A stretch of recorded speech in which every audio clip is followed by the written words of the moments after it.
Bem-vindo ao meu canal. Para quem não me conhece, meu nome é Rodrigo Toledo Coutinho, sou escritor e criei o canal Sem Voz para entrevistar escritores que estão em início, ou no meio, ou no fim da carreira, para dar voz a esta comunidade que tem o que dizer e não sabe como dizer, enfim, para todos que são criadores e querem se comunicar com grandes públicos. Toda semana eu vou entrevistar um romancista, um contista, e o resultado disso você verá aqui. Se você tem um livro de romance ou um livro de contos, entre em contato comigo, me mande o texto e nós faremos uma entrevista ao vivo ou via Skype. É uma forma de promover e gerar discussão sobre o seu trabalho. No final, vou deixar meu contato e a forma como vamos fazer isso. Bem, mas deixe-me apresentar. Nasci em Brasília em 1971, mas costumo dizer que nasci mesmo com 11 anos de idade nos Cunha, uma vila de pouquíssimos habitantes, situada no oeste de Minas, perto de Guatama. Foi lá que, levado pelo meu pai, Lacir Coutinho, um dos melhores contadores de Brasília, conheci o lugar onde ainda moram os antepassados dessa família fantástica, conhecida como os Garcia, os Carvalho, os Coutinhos. Foi lá que saí da caverna pela segunda vez e me encantei com aquilo que era minha essência, do jeito mineiro de ser. Digo a segunda porque, como todo mundo deveria saber, a primeira vez que saímos da caverna é quando nascemos. O útero maternal é a nossa primeira escuridão. Portanto, nada mais natural que, ao me deparar com a teoria de Platão no curso de filosofia da PUC do Coração Eucarístico, eu já sabia desde sempre que sair da escuridão é um ato inerente a todos nós, e aqueles que partem em direção à segunda saída caminham respondendo ao chamado da vida. E eu respondi a esse chamado pela terceira vez, me aprofundando nos pensamentos de vários filósofos que ao longo da história moldaram nossa forma de ser e agir, estudando ao lado de pessoas fantásticas como meu amigo e poeta Rodrigo Starling. Mas enfim, sobre isso a gente fala em outro momento. Porque o assunto desse vídeo é divulgar esse canal e também falar um pouco sobre minha vida de escritor e sobre os 5 livros que eu escrevi até agora. Comecei a escrever com 15 anos, fase em que ia para um lugar chamado Topázio, perto de Cristalina, Goiás, para acampar junto com amigos. Era um lugar fantástico em que a gente percorria vários quilômetros de águas cristalinas com poços azuis, escorregadores naturais e, ao fim, a gente se deparava com um lugar chamado Garganta do Diabo, onde a gente saltava num poço fundo. O fato é que depois dessa Garganta do Diabo não havia mais como prosseguir, porque tinha uma parede de pedra por onde a água passava, e ia embora para dentro da garganta do demônio, e a gente ficava ali, pensando sobre o que havia depois daquilo. O primeiro livro que tentei escrever era exatamente sobre isso. O que havia para além da Garganta do Diabo? Então comecei a escrever, ainda aos 15 anos, sobre a história de um cara que salta no poço, desmaia e quando acorda está para além dessa garganta, fuçando as entranhas da escuridão. Acontece que nunca terminei essa história porque descobri cedo uma coisa que vale para todos nós escritores. Começar um livro é muito fácil, terminar é muito difícil. Bem, não terminei esse livro, mas aos 20 anos comecei a escrever outro, e esse sim finalizei e passo a te contar agora sobre ele. Com 16 anos vim morar em Belo Horizonte e vivi um pedaço da história que conta em Quando os Jovens Viram Deuses, meu primeiro romance. Reza a lenda que um jovem de uma tradicional família mineira, ex-integrante do Clube da Esquina, em 86 foi o 4º caso de AIDS em Minas Gerais. Ao se descobrir portador da doença, convidou uma amiga de infância para, juntos, velejar pelo mundo a bordo de um veleiro. 2 anos depois, o barco foi encontrado à deriva no mar do Japão, e o paradeiro dos dois até hoje é desconhecido. Quando fiquei sabendo disso, eu falei comigo mesmo, isso não pode se perder, e fui atrás para me aprofundar no caso. Descobri um monte de coisas que estão escritas no livro. Por exemplo, as cartas náuticas da viagem estavam guardadas na casa da mãe do protagonista, e foi através delas que escrevi o roteiro da viagem. As fotos em que ele aparece ao lado de Lô Borges, Milton Nascimento, Fernando Brant, são maravilhosas, e a mãe dele, hoje falecida, guardava todas com muito carinho. Enfim, pesquisei tudo que podia para poder escrever, Só que tinha um problema. Ninguém sabia o fim dessa história. Havia várias suposições, mas o que aconteceu de fato era um mistério. E eu resolvi esse mistério e consegui provar. A não ser que os próprios protagonistas venham aqui me desmentir.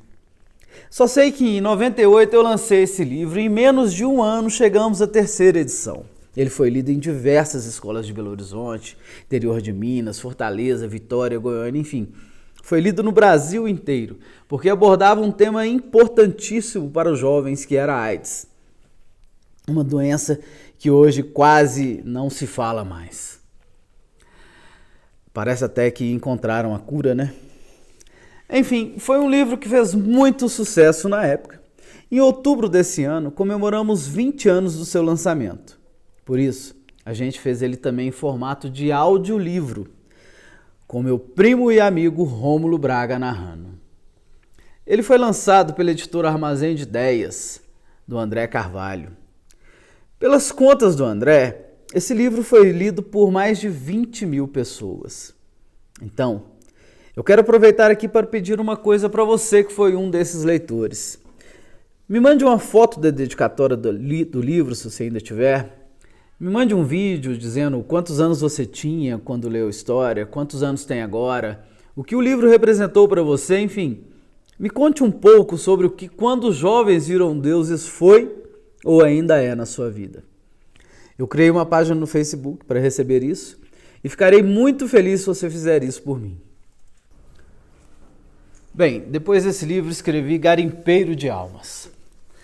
Você já ouviu falar que o chá de ayahuasca te dá poderes especiais? Pense numa árvore. Você vai ver como um todo. Tome o chá. Você verá em cada detalhe. A copa, claro, mas também cada folha, cada galho, com suas ramificações, uns frutos, o processo da fotossíntese, até a raiz. E da mesma forma que você consegue enxergar os rincões das árvores, enxerga também o mais fundo do seu ser, ainda que não saiba o que seja isso. A partir desse instante você percebe, porque nada se cria, tudo se percebe, o que realmente quer para a sua vida. Uma vez percebido, abandone o chá para não virar vício e inicie sua jornada. É um conselho que te dou, siga se quiser. Foi depois de ter ouvido essas explicações sobre o chá de Santo Daime que o protagonista do romance Garimpeiro de Almas parte em direção às coisas que realmente importam para ele. Nesse road movie interplanetário, onde termina preso frente ao carrasco que lhe tirará a vida. Só o poder de contar histórias poderá salvá-lo. Quer dizer, se o leitor abandoná-lo, ele morre. É uma viagem. Depois disso lancei Aguarrás, o removedor dos amores desmazelados. Na mesma época, Starley lançou Breviários do Cárcere. É um livro de contos que eu fiz dentro de uma lata vermelha, imitando o produto. O conto principal do livro diz o seguinte: o que você faria se descobrisse que é um mero sabão para a pessoa com quem está se relacionando? E ainda por cima, líquido. Aguarrás, o removedor dos amores desmazelados, é o conto principal deste livro, onde o protagonista, após perceber a química que facilita o trabalho de remoção dos respingos de tinta da parede de seu apartamento, descobre o que é para sua amada. Ao todo são 11 contos, escritos entre a feitura de romances, como se histórias curtas fossem o que de fato são para mim, exercício para longos causos. Se por isso tem menor valor do que merecem, só você poderá julgar. Além deste conto, eu escrevi outros 10. Tem um que acho interessante e acho que vale a pena falar aqui. Chama Capitatu. Ele fala sobre Dom Casmurro, mas de uma forma diferente. Sabe aquela teoria, aquela dúvida que todo mundo tem que lê o livro de Machado de Assis? De que Capitu traiu Bentinho? Então, deixa eu explicar. Tem uma teoria pouco conhecida, mas bem difundida no meio literário. Ela diz o seguinte: não foi Capitu que traiu Bentinho, foi Bentinho que traiu Capitu, com Escobar. Pode parecer estranho, mas há alguns anos, quando a Roberta Garcia, hoje doutora em letras, me falou dessa teoria, eu achei um pouco louco. E o que eu fiz? Eu já tinha lido Dom Casmurro algumas vezes. Aí eu peguei o livro novamente, agora sob esse ponto de vista, e me surpreendi.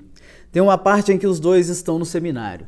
Bentinho fala sobre Escobar, que entrou no quarto dele e lá dentro ficou. Tem outra parte quando ele dá um beijo em Capitu, que ele diz: de repente, Sem querer, sem pensar, saiu as palavras de minha boca. Sou homem. Vejam vocês, depois que fui lendo tudo isso, eu escrevi Capitatu, sob essa ótica. Mas assim, a genialidade de Machado é tão grande que é como se 120 anos depois de sua morte ele tivesse rindo de todos nós. Deixou que a gente pensasse na traição de Capitu com Escobar. Mas é bem provável que tenha sido o contrário. Agora, como falar disso abertamente em 1900? Ia ser massacrado. Então, fica a dica. Depois disso lancei Arrudinha em Pampulinha, um romance infantil. É sobre o caso de um bebê que em janeiro de 2007 foi colocado numa pequena balsa e lançado na Lagoa da Pampulha, aqui em BH. Todo mundo sabe dessa história. E sobre também o fato de que em setembro do mesmo ano, um outro bebê, agora sem nenhuma proteção, foi jogado nas águas poluídas do rio Arrudas, que atravessa Contagem e Belo Horizonte. E olha que interessante, o rio leva, a lagoa fica, e ela esconde em suas entranhas o que há de mais sujo em nosso recôndito. Arrudinha se foi, mas Pampulinha ficou para provar o contrário. Faça o que fizer, o desejo de viver fora da caverna sempre prevalecerá, até mesmo quando uma mãe, dominada pela loucura, resolve colocar frutos em outras cavernas.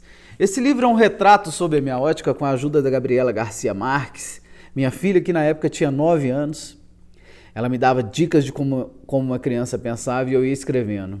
E juntos, criamos a história de duas meninas que sobrevivem à dura realidade num ambiente hostil, no manguezal do Nordeste.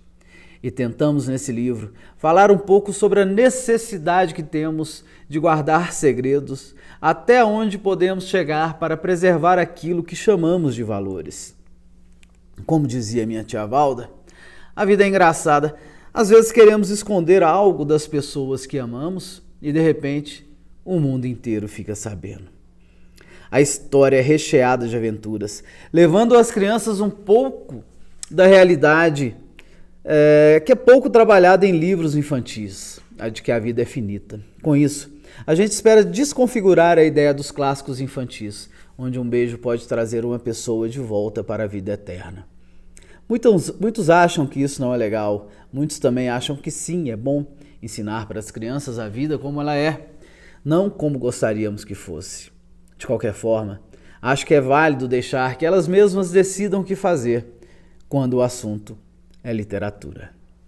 E finalmente, quando tinha 32 anos, lancei Ressurreição.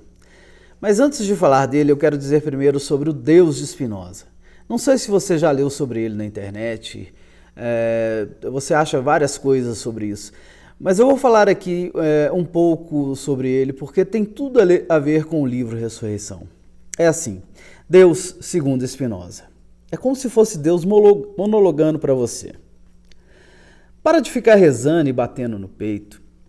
O que eu quero que faças é que saias pelo mundo e desfrutes de tua vida. Eu quero que gozes, cantes, te divirtas e que desfrutes de tudo o que eu fiz para ti. Para de ir a esses templos lúgubres, obscuros e frios que tu mesmo construíste e que acreditas ser a minha casa. Minha casa está nas montanhas, nos bosques, nos rios, nos lagos, nas praias. É aí onde eu vivo e aí expresso meu amor por ti. Para de me culpar de tua vida miserável. Eu nunca te disse que há algo mal em ti ou que eras um pecador ou que tua sexualidade fosse algo mal. O sexo é um presente que eu dei para ti e com o qual podes expressar teu amor, teu êxtase, tua alegria. Assim, não me culpes por tudo que te fizeram crer. Para de ficar lendo supostas escrituras sagradas que nada têm a ver comigo. Se não podes me ler no amanhecer, numa paisagem, no olhar de teus amigos, nos olhos de teu filho, não me encontrarás em livro nenhum. Confie em mim e deixe de me pedir. Tu vai me dizer como fazer meu trabalho? Para de ter tanto medo de mim. Eu não te julgo, nem te critico, nem te irrito, nem te incomodo, nem te castigo. Eu sou puro amor. Para de me pedir perdão, não há nada a perdoar. Se eu te fiz, eu te enchi de paixões, de limitações, de prazeres, de sentimentos, de necessidades, de incoerências, de livre-arbítrio. Como posso te culpar se responde a algo que eu pus em ti? Como posso te castigar por seres como és, se eu sou quem te fez? Crês que eu poderia criar um lugar para queimar a todos os meus filhos que não se comportem bem pelo resto da eternidade? Que tipo de Deus pode fazer isso? Esquece qualquer tipo de mandamento, qualquer tipo de lei. Essas são artimanhas para te manipular, para te controlar, que só geram culpa em ti. Respeita teu próximo e não faças o que não queres para ti. A única coisa que te peço é que prestes atenção à tua vida, que teu estado de alerta seja teu guia. Essa vida não é uma prova, nem um degrau, nem um passo no caminho, nem um ensaio, nem um prelúdio para o paraíso. Essa vida é a única que há aqui e agora, e a única que precisas. Eu te fiz absolutamente livre, não há prêmios nem castigos, não há pecados nem virtudes. Ninguém leva um placar, ninguém leva um registro. Tu és absolutamente livre para fazer da tua vida um céu ou um inferno. Não te poderia dizer se há algo depois dessa vida, mas posso te dar um conselho. Viva como se não houvesse.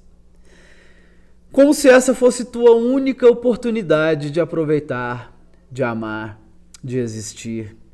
Assim, se não há nada, terás aproveitado da oportunidade que te dei. E se houver, tem certeza que eu não vou te perguntar se foste comportado ou não. Eu vou te perguntar se tu gostaste, se divertiste, do que mais gostaste, o que aprendeste. Para de crer em mim, crer é supor, adivinhar, imaginar. Eu não quero que acredites em mim. Quero que me sintas em ti. Quero que me sintas em ti quando beijas tua amada, quando agasalhas tua filhinha, quando acaricia teu cachorro, quando toma banho no mar. Para de louvar-me. Que tipo de Deus ególatra tu acreditas que eu seja? Me aborrece que me louvem. Me cansa que agradeçam. Tu te sentes grato? Demonstra-o cuidando de ti, de tua saúde, de tuas relações, do mundo. Te sentes olhado, surpreendido? Expressa tua alegria. Esse é o meu jeito de louvar. Para de complicar as coisas, de repetir como papagaio que te ensinaram sobre mim. A única certeza é que tu estás aqui, que estás vivo e que este mundo está cheio de maravilhas. Para que precisa de mais milagres? Para que tantas explicações? Não me procures fora, não me acharás. Procure-me dentro de ti. E aí é que eu estou. E por que eu citei esse texto? Porque a ressurreição é muito disso. Enganam-se todos, filósofos, artistas, intelectuais, trabalhadores braçais, médicos, enfermeiros, lutadores, perdedores, ganhadores. Para onde devemos caminhar não é para onde estamos indo, mas sim em direção ao rompimento da última barreira da vida, a morte. É através disso que vamos acabar com as mazelas sociais. Até lá, deixe-se em crer. A vida é tão somente dogmas. Foi pensando assim que eu escrevi Ressurreição. Há 2000 anos, o grande Cristo deu o exemplo.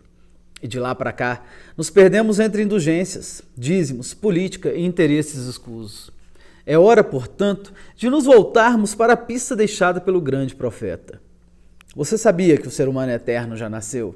É sério, a ciência está tão avançada que em breve poderemos ressuscitar. Vai depender do desejo de cada um. E o romance Ressurreição é apenas uma das teorias que colaboram para o grande acontecimento. E por que isso?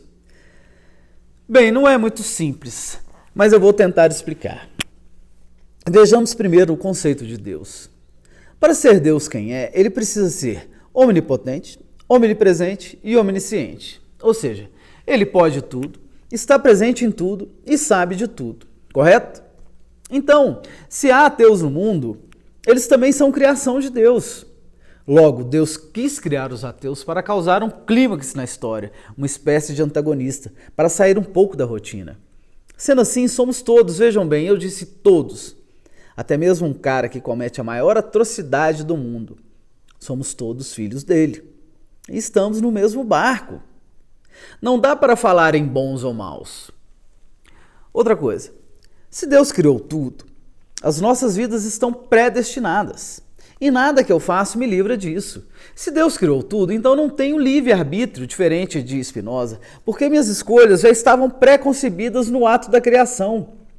Agora, se você acha que temos livre-arbítrio, cuidado, você pode entrar em contradição com a sua fé. Deus diz basicamente o seguinte: eu não tenho dupla interpretação. Eu posso tudo, estou em tudo e sei de tudo. Aceita ou não crê. Não há meias palavras. A partir disso, podemos dizer que o evolucionismo de Darwin também é obra de Deus. Claro! Se ele tudo fez, também fez Darwin sua evolução. Vê como a discussão sobre criação e evolução é infundada? Tudo é fruto do mesmo ser, Deus. E é aqui que começa a minha teoria. Deus criou Darwin para nos dizer que ele é um Deus evolutivo. Mas só que aí entramos em contradição. Como Deus evolui se ele é uno? Não dá, mas o que digo é diferente. Sim, ele evolui, porque na verdade Deus é um grande e bom romancista. Basta ver as histórias que houve na Terra, as que existem atualmente e as que ainda veremos. Porém, tal qual um romance, o nosso romance, o de todos nós que habitamos este planeta, já está escrito e não tem como mexer. Não dá para aperfeiçoar, senão entramos novamente na contradição que falei há pouco. Porém, Deus está sempre a escrever, e tal qual um escritor que aprende e evolui ao contar histórias, Deus também aprende para não cometer os mesmos erros que cometeu ao escrever a nossa história. Bem, mas você pode estar afirmando, é simples. Se ele evolui, basta fazer como fazia Guimarães Rosa, que passou a vida inteira reescrevendo seus livros. Mas em se tratando de Deus, não dá para fazer isso. Senão, ele sai da própria condição que nós impusemos para que ele seja quem é. É por isso que Nietzsche disse, Deus está morto. Não morto para mim ou para você. Morto como está morto Guimarães Rosa em relação ao livro Grande Sertão Veredas. Não dá para mexer mais. Evidente, ele não morre. Hoje é espectador. Porém, não pode mexer neste grande romance chamado Vida na Terra. Mas, sim, pode escrever outros romances em outros planetas, caso queira. Ok, mas você poderá pensar, Deus não escreveu apenas a história do planeta Terra. Escreveu a história de tudo que há. Sim, mas se há o dentro, tem de haver o fora. Se há o tudo, ainda há o nada de onde derivou tudo. E aí caímos na física quântica. Ao cairmos na física quântica, entendemos que ainda há coisas a serem criadas. Portanto, minha teoria que Deus evolui tem fundamento. Complicado? Tem mais. Voltemos para o que é perceptível aos olhos. É o seguinte, quando escrevemos um romance, nós não temos noção do que cada um que está na história representa. Não falo dos protagonistas. Esses, todo romancista tem perfeita noção. Falo dos figurantes. Imagina uma cena. 2 protagonistas estão numa praia. A câmera foca neles. Em volta deles tem um monte de figurante. Eu que estou escrevendo a cena sei que tem figurantes, mas não sei o nome deles, o que fazem, muito menos quem são. O poder da criação não nos permite ter consciência do que cada um é no mundo criado. Quando Deus criou o grande romance do planeta Terra, escolheu seus protagonistas e não tem a menor noção de quem são os figurantes. Logo, se você não é protagonista da história do planeta Terra, você é um desconhecido para Deus. Ruim? A princípio, sim, mas tem um lado bom.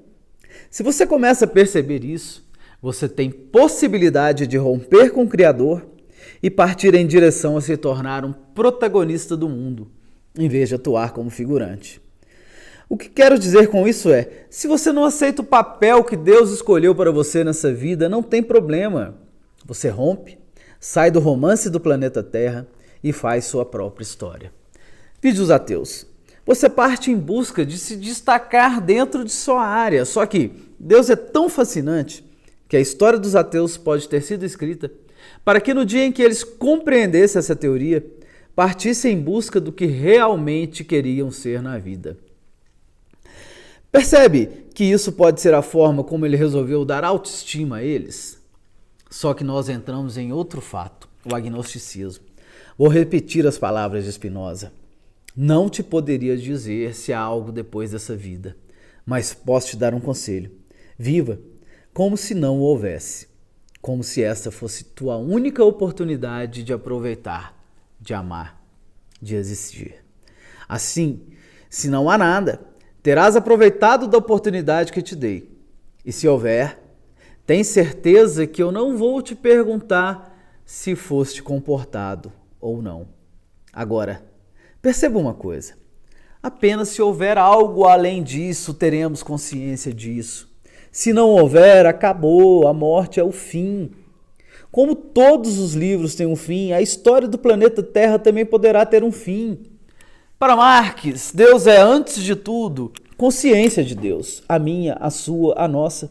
Para Marx, Deus é imagem e semelhança nossa, não o contrário. E diferente do que imaginava Descartes, a consciência não é metafísica, ela é matéria. E o que criamos para além-vida são meras disposições gerais do que gostaríamos que fosse o além. E o que o agnosticismo diz para nós? Viva como se não houvesse, porém, de forma a não ferir a única coisa que deveríamos preservar, nossa consciência, o ser ético. Porque no fundo, se houver, será a consciência nossa única prisão. Esse é o lado bom disso. E foi o que o protagonista do livro Ressurreição descobriu. E a partir daí, resolveu agir. E o que os cientistas do romance buscam?